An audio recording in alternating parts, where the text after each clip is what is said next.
Создаем авторскую вазу из самых простых материалов. Заворачиваю в пленку и фиксирую скотчем. Сверху фиксирую пластиковую баночку.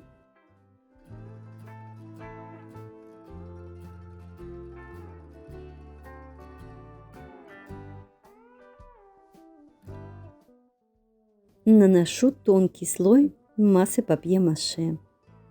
Папье-маше можно сделать из любой бумаги. В этот раз я использую яичные лотки с добавлением сухой финишной шпаклевки.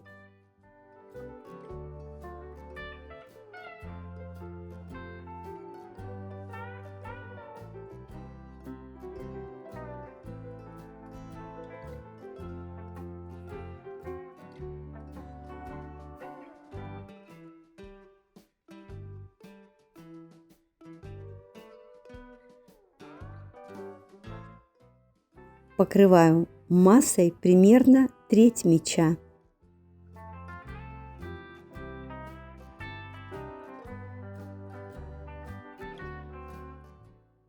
Края оставляю тонкими и рваными.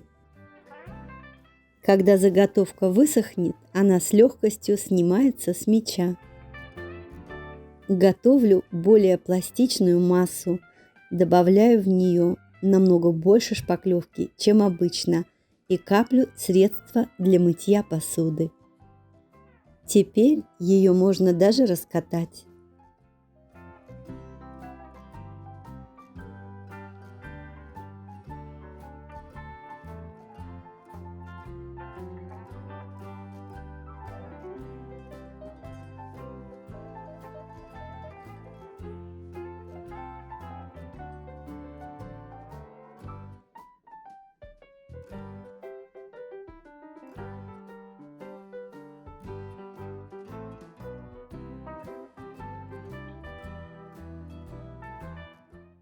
Слой за слоем формирую волнистые пласты и наращиваю объем.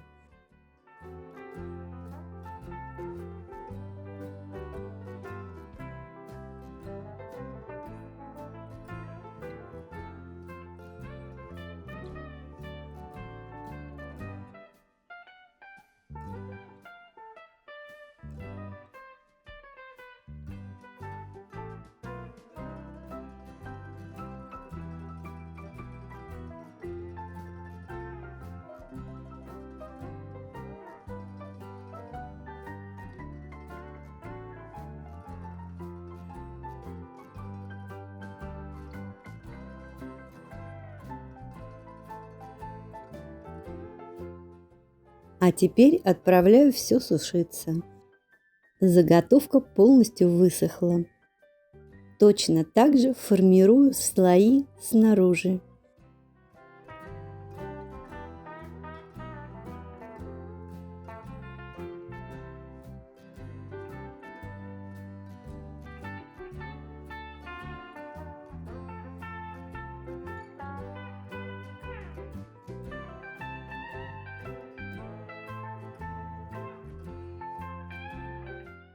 В процессе работы у меня закончилась масса из яичных лотков, поэтому я достала из холодильника другую, из офисной резаной бумаги. У нее немного иная текстура, но для такого проекта это даже плюс. Использовать можно любую массу, а ссылку на рецепты вы найдете в описании под видео. Сушить отправляю строго в перевернутом виде. Это ведь не керамика. Под собственной тяжестью сырые элементы могут деформироваться.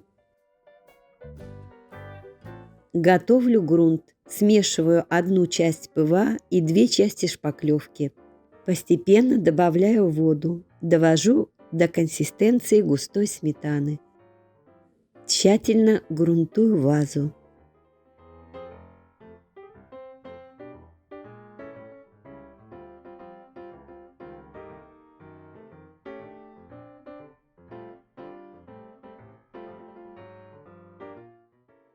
окрашиваю акриловыми красками. Чтобы подчеркнуть фактуру, сначала прокрашиваю все углубления темным тоном.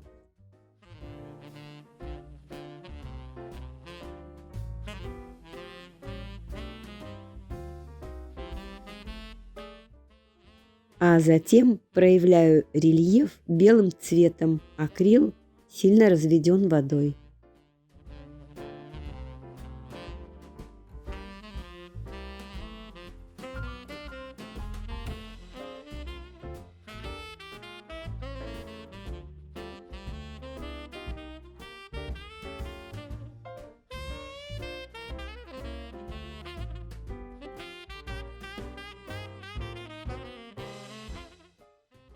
Чтобы сделать мягкий градиент и плавные переходы между тонами, я сильно развожу краску водой.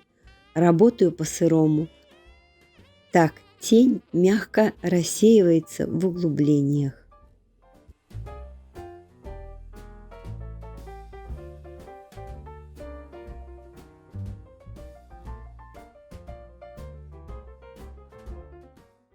Результат получился очень необычным. Мне эта форма напоминает морской коралл.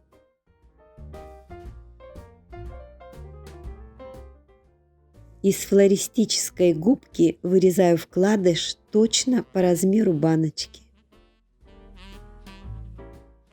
Если намочить губку, в такую вазу можно поставить живые цветы. Сюда отлично впишутся и сухоцветы. А какие ассоциации эта фактура вызывает у вас? Напишите в комментариях. Увидимся!